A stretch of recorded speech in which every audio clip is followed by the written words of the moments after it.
ओम नमः शिवाय। आज मैं अपने देश के विद्वानों, ज्योतिषों, वैज्ञानिकों, चिकित्सकों, न्यायपालिका एवं शासकों से एक विनम्र निवेदन करना चाहती हूँ। आप सभी ने मनुष्य जीवन को सुख सुविधाओं, भोग विलास से युक्त पूर्ण करने के लिए अनेक संसाधनों का आविष्कार किया है, खोज की है। कृपया एक आविष्कार ऐसा भी करने की कृपा करें जिससे मनुष्य को कष्ट रहित, सुखद एवं शांतिपूर्ण मृत्यु की प्राप्ति हो सके।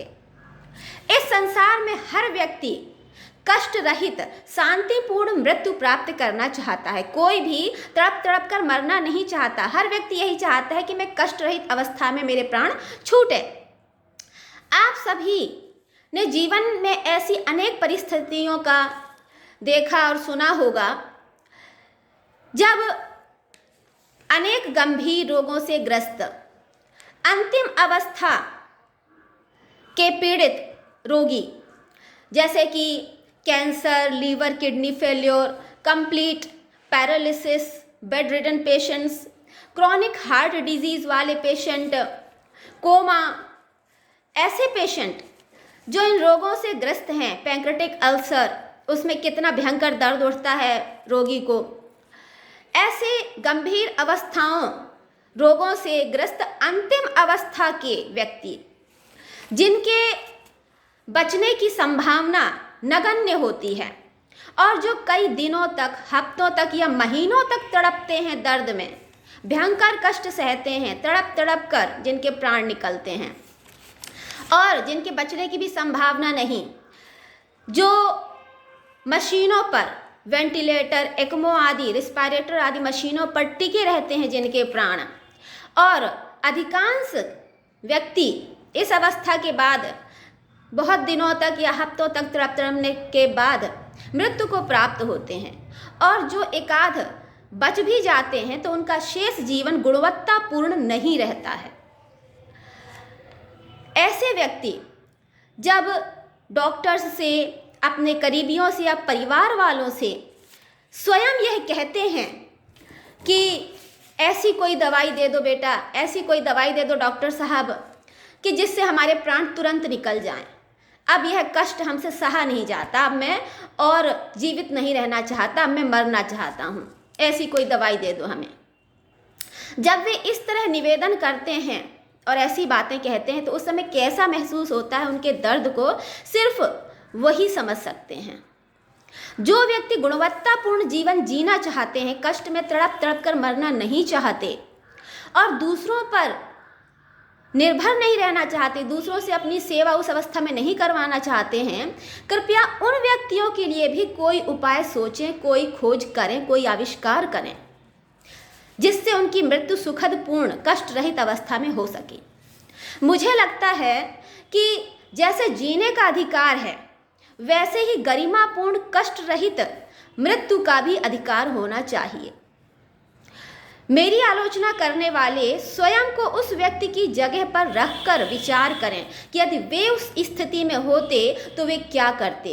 क्या वे तड़प तड़प कर दिनों महीनों में कष्ट रहित अवस्था में मरना चाहते, कष्टयुक्त होकर के, या फिर कष्ट रहित मरना चाहते? वे क्या फैसला करते? कुछ लोग कहेंगे कि इसका दुरुपयोग होगा, परंतु संसार में ऐसी कौन सी चीज है जिसका दुरुपयोग नहीं होता, बताइए। चाकू से लेकर के और मोबाइल तक, रस्सी से लेकर एआई तक और वेंटिलेटर से लेकर एक्सरे तक, हर चीज का सदुपयोग भी हो रहा है और दुरुपयोग भी हो रहा है। ये आप सभी के सामने प्रत्यक्ष है। दुरुपयोग रोकने के लिए हमें कठोर नियम और दंड कानून बनाना पड़ेगा, तब दुरुपयोग रुकेगा, वरना दुरुपयोग तो हर चीज का हो रहा है। जैसे कि व्यक्ति इस कष्ट रहित मृत्यु के लिए स्वयं स्वीकृति दे सकता है। उस व्यक्ति के जीवन और मृत्यु का निर्णय कोई दूसरा नहीं कर सकता, चाहे वो डॉक्टर हो या परिवार का कोई सदस्य हो। केवल व्यक्ति स्वयं ही अपनी इच्छा के अनुसार निर्णय ले सकता है।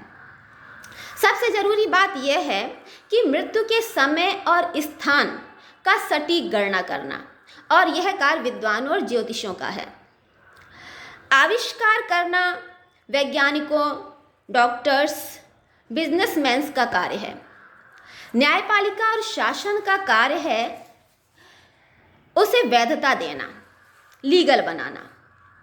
मनुष्य ने जीवन को सुखद बनाने के लिए अनेक संसाधन खोजे हैं, परंतु मनुष्य की सर्वश्रेष्ठ खोज यह होगी कि जब हम मनुष्य मृत्यु को जीत नहीं सकते तो कम से कम मृत्यु को सुखद, शांतिपूर्ण और कष्ट रहित तो बना सकें, क्योंकि कोई भी कष्ट से तड़प तड़प कर मरना नहीं चाहता। हर प्राणी कष्ट रहित मृत्यु चाहता है।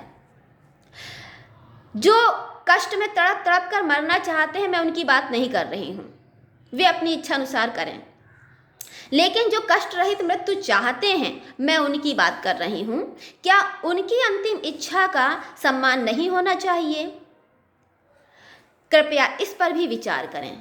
जीवन के लिए तो हमने बहुत संसाधन खोजे, कृपया एक संसाधन सुखद, शांतिपूर्ण, कष्ट रहित मृत्यु के लिए भी खोजें। आपका धन्यवाद मेरी बात सुनने के लिए। ओम नमः शिवाय।